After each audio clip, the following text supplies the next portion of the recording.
remember when I was a kid, we used to bounce around all the time. Bounce to grandma's, bounce on laps, bounce around from house to house. Oh, you don't want me to break down the whole verse, huh? Okay.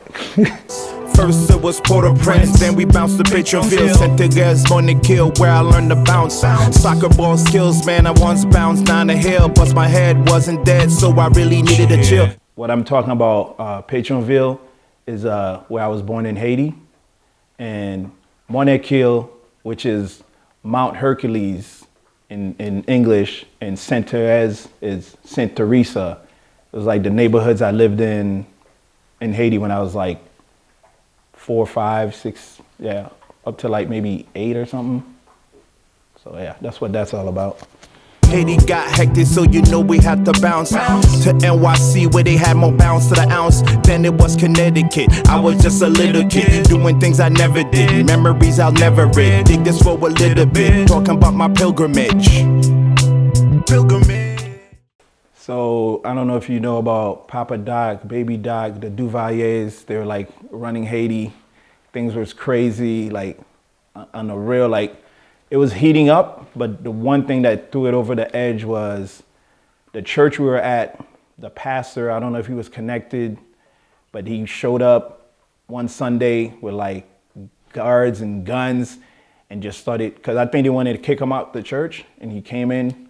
And he was just like, nope, I'm running this church. And my mom's was like, I think we gotta get out of this country. Like things are just getting too close to home, you know, because it was already bad for a lot of people. Like we were living okay, but like we just felt like it was a better life not in Haiti at that time. So we bounced. Fairfield Avenue, then we moved to Waverly Place. Didn't last long, year later moved out that space. Middle school cluing, ended up moving halfway through. 7th grade student, living on the south end, thinking about then makes me connect to my youth like a fountain. So yeah, so Fairfield Avenue is where we landed in Connecticut. Summer of '85. I think I had some of the best times, you know, just like new country, met some new kids. I was drinking 25-cent juice and cheese doodles, like, you know, just goofy little kid stuff, you know. Yeah, it was fun. And I have a memory being in 5th grade, right? So I missed the bus. Like, I missed the bus, and luckily the house I was living in, I had an older cousin, and he drove, and he's like, he just happened to be like coming around the corner, just seeing me like walking down the street, like I'm 10 years old, just like, I missed the bus. He's like, I'll drive you, you know? And dude, I have crazy memory. Stevie Wonder, I Just Call was playing. Like, I vividly remember that song. Probably the first time I heard it, it was like playing on the radio. And I was just like, oh man, I don't know who this is, but it's dope. The years splashing, changing like fashion. The new becomes old, the old becomes modern. These thoughts bounce in my head as I reminisce. 45 cycles, bouncing to my 46. Arrived to demonstrate how the pen even then was legendary. Remember these moments in Paris, there is an emissary to expand the banter of fans for cancer. Plus no longer could romance or was a nemesis I carried. So I want to say 1998, Kanser had just released our second tape, and at the same time I suffered from a devastating heartbreak, and I needed to I realized pretty quick that I needed to get away and try and recenter my focus and remember who I was, because I was at the time had been with the person for a while and kind of lost myself in that relationship. We released our second tape, and I decided to save up money to go backpack over Europe. I went there with the arrogant assumption most people will speak English, and I wasn't wrong. But before then, I spent about 3 months' time working 2 jobs to save up as much money as possible, and sold some of the stuff that I could. Took some Kanser product over to, after I created my itinerary, and landed in Paris, went to Paris, Germany, or France, Germany, Italy. A few other spots in between, but more short stays than anything. So yeah, it was a life-changing experience. There seem to be messages in the very air I breathe as I move through the Louvre, off into the Eiffel Tower. For my life is now or never, but it's a life now without her. Somehow these nights gave power well beyond spiteful and sour. Funny story. I arrived at Paris. I had one of a travel belt that you'd wear under your shirt to keep your money safe. That I kept on my person. My baggage never made it, at least for the first week. So I was without pretty much everything, and I had to spend a good amount of my money right away once I landed in Paris on clothes, toiletries, stuff like that. But just check the map, and I was like, I'm gonna go to the tourist places because that's what I was, tourist, and I want to see some stuff. And went to see both the Louvre and the Eiffel Tower. It was the Eiffel Tower was packed there, so it took me a couple hours to actually get up to the elevator and get on top and walk around there for about 30-40 minutes. You could spend a couple hours up there, but you know, once I was up there, it was really good to see, you know, all of Paris. And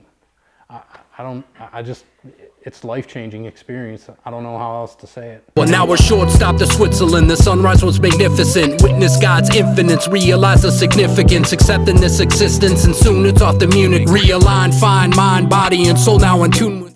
Switzerland was more of a waypoint when I was traveling by Eurail.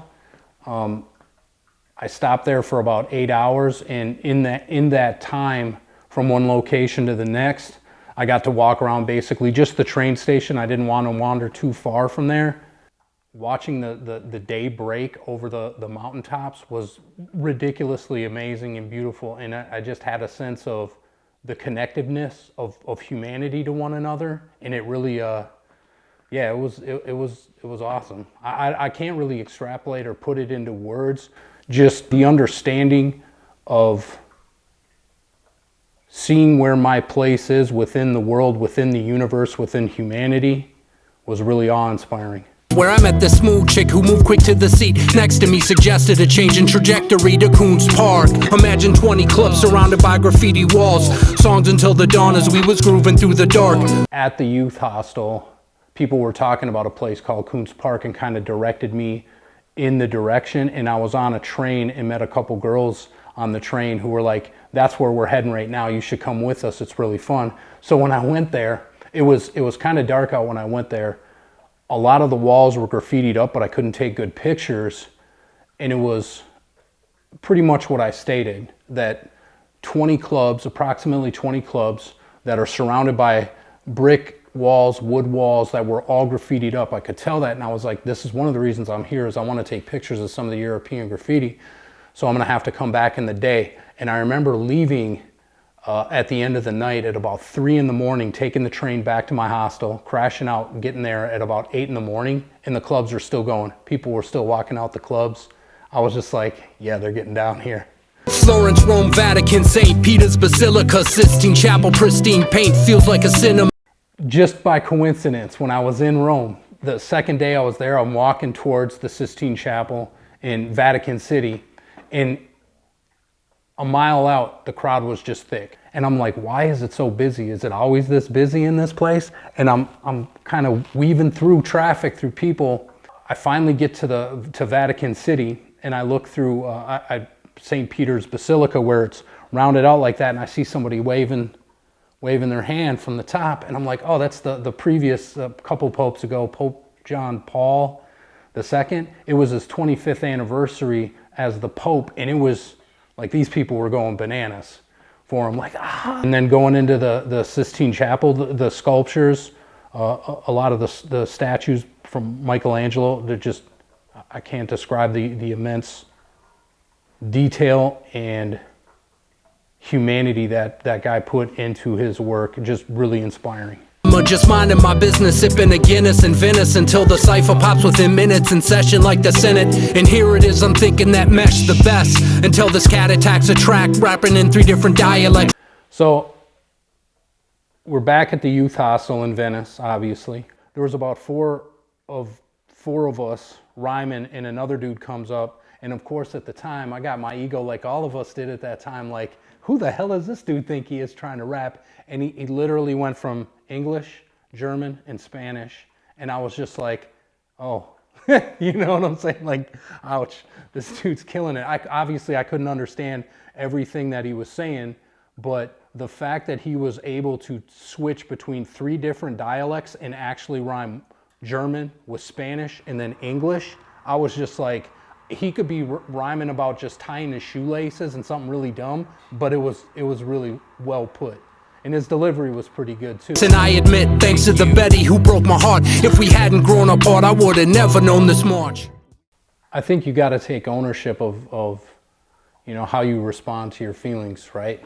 On things that are somewhat unexpected, that you get thrown into a circumstance that you're not asking for, and what are you going to do with it? Are you going to let it defeat you, or are you going to take it and try and use it as a motivation, right? Obviously, it doesn't mean it's hard or it's easy to overcome that pain while you're going through it. However, when you're done with it and you emerge, you're such a better person from it. It's just, will you let it defeat you, or will you take it and use it as a means to, you know, grow and become a better person because of it?